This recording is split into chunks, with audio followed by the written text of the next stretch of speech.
Howdy everybody, Steve here, KM9G. Today, I'm playing with the radio. Today is old radio day, and I love old radios, maybe a little bit more than I love new radios.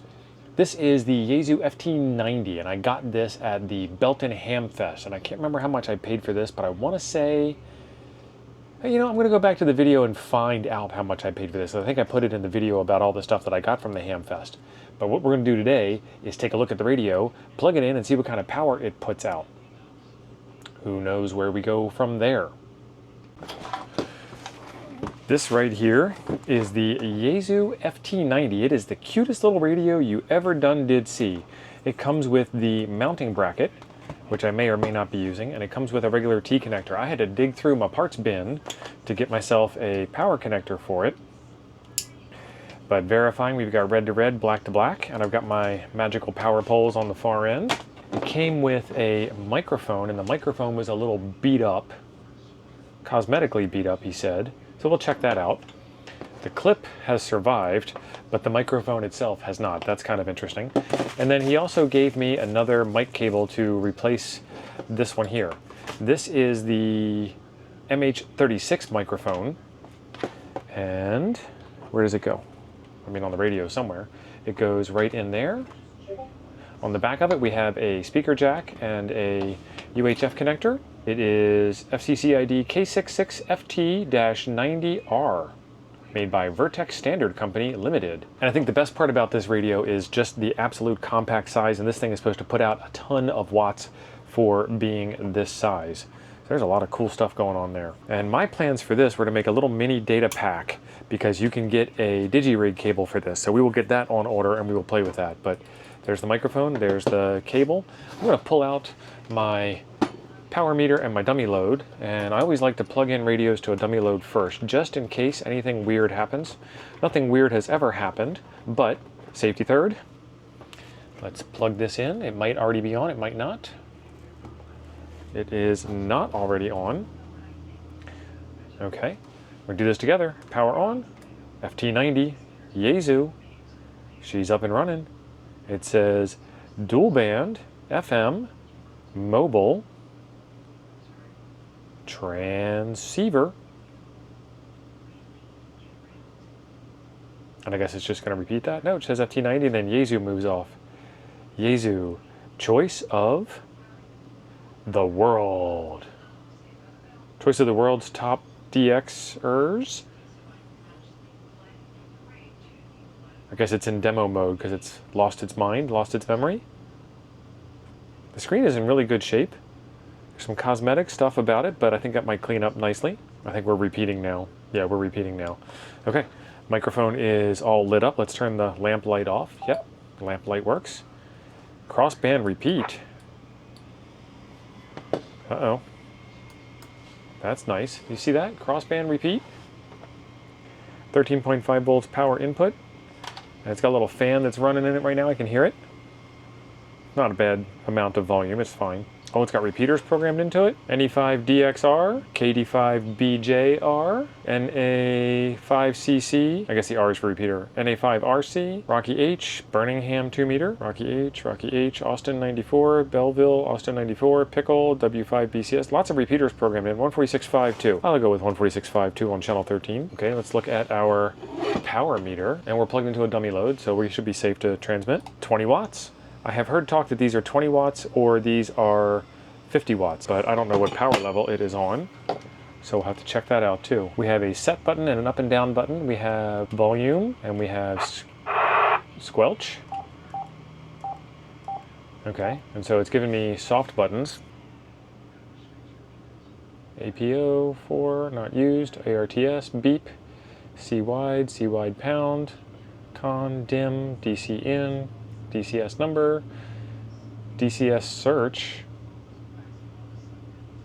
We can do code searches way back in the, I guess this was a 90s vintage. We'll take a look. I'll put it up on the screen to let you know what vintage radio this is. DTMF tones, fan, lock transmitter, lock, packet, 1200 BPS packet, 96. This will do 96. Sweet. I'll leave it at 1200. Page reverse, repeater, tone, transmit power.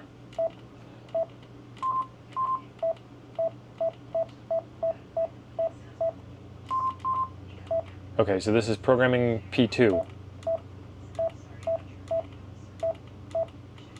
We'll leave that at transmit power. And that's what I was looking for. So P2 is a button on the microphone. Mid 1, mid 2, low, high. All right, we're on high power now. We'll change camera angles. And we'll do P2 was power? Yeah, okay, so we're at high, mid 1, mid 2, low, and then high. So we're at high power. Let's look at the power meter over here. 34 watts, okay. Mid 1 is 19 watts, 19.6.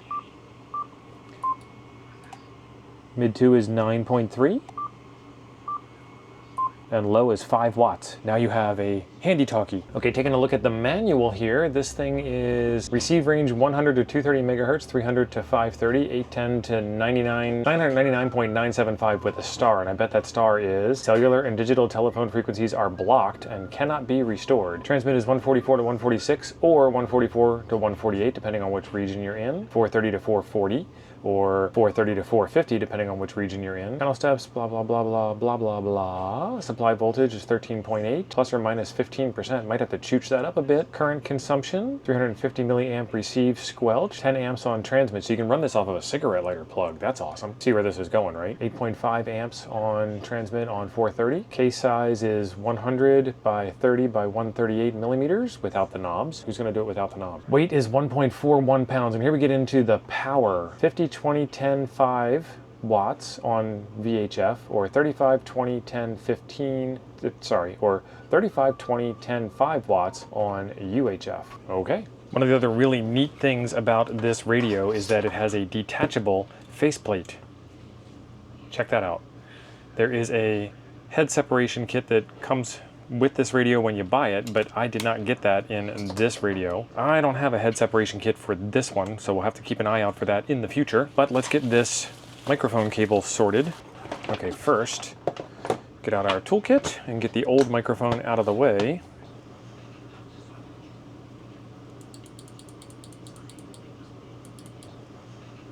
Oh, that would be easy enough to fix. Get that out of the way.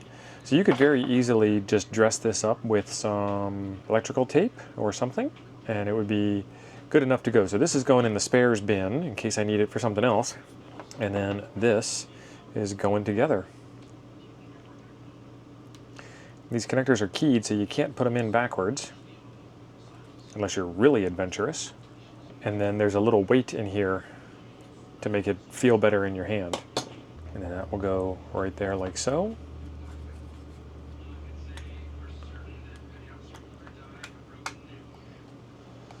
And that will go right there like so. Microphone clip back on. And whenever you're screwing into plastic, screw backwards a little tiny bit first. You should feel it click into place. Otherwise you will start new threads in the plastic, and the plastic will wear out over time. Microphone is back together. All right, 35 watts out, she's still working. Yeah, I don't know why it's 35 watts out. When I bought this thing from the guy, he said that some of them were higher and some of them were lower. Okay, let's take a look inside while we're here. Why not? Power out, coax out. Speaker and fan on top. Interesting heatsink design. And if I put that back on, then we will need to take it off when we take the other side of the radio off. And if I don't put it back on, then it won't be a problem, and we never needed to take it off.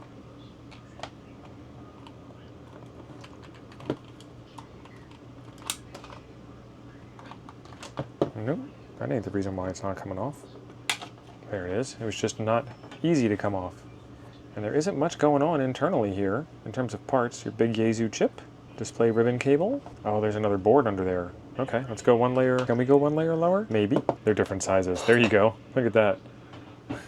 Nice. Okay, it's just that one screw so far that's a different size. And what I'm going to do is since they're all different sizes, I'm going to put these near where they came out so they don't get mixed up later. Removing that? Why are you... You're stuck on this back side. Why are you stuck on this back side? You're stuck on the back side because of the audio connector.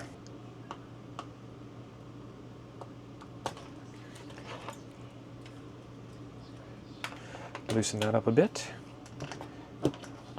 which will then allow me to pull forward a bit. And flip that out of the way. There we go. That's what I'm looking at. There's your final transistors. M57788MR and M67781L. Some tiny little stuff. I don't see anything wrong with it. So I will keep doing some research and figure out if this is the normal power output for this radio or if there is something wrong with this radio. But so far, I'm thinking that anything's possible.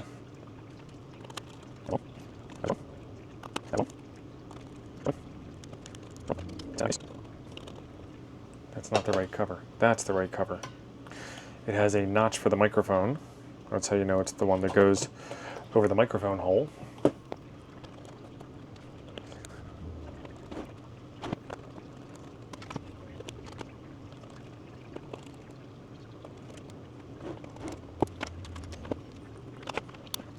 All right, and she still works.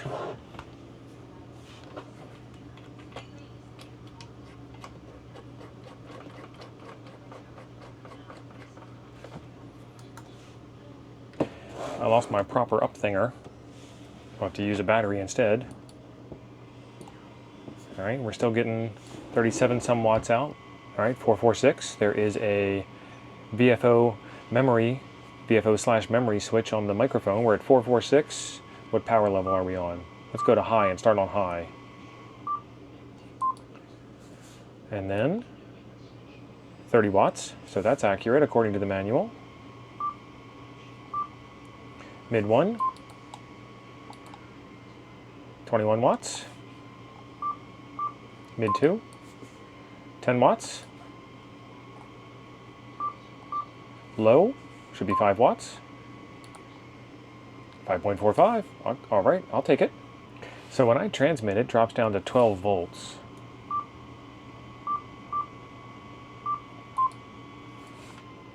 .6 volts. And this is running off of a power supply. So I'm gonna have to take a look at that, which might be why we're getting 36 out. Now the power cord's coming across the front of the desk and it's going to a battery. We're at 13.0 volts, which is already less than the bench supply, which was 13.5 or 6, I think. Yeah, this one drops down to 11.1 also, and we're at 29 watts out. Double check the power setting, P2, high, yep, 29 watts out. Huh. Interesting. This is the battery box that we built a while back, and it has a slightly used battery in it, so not a full charge.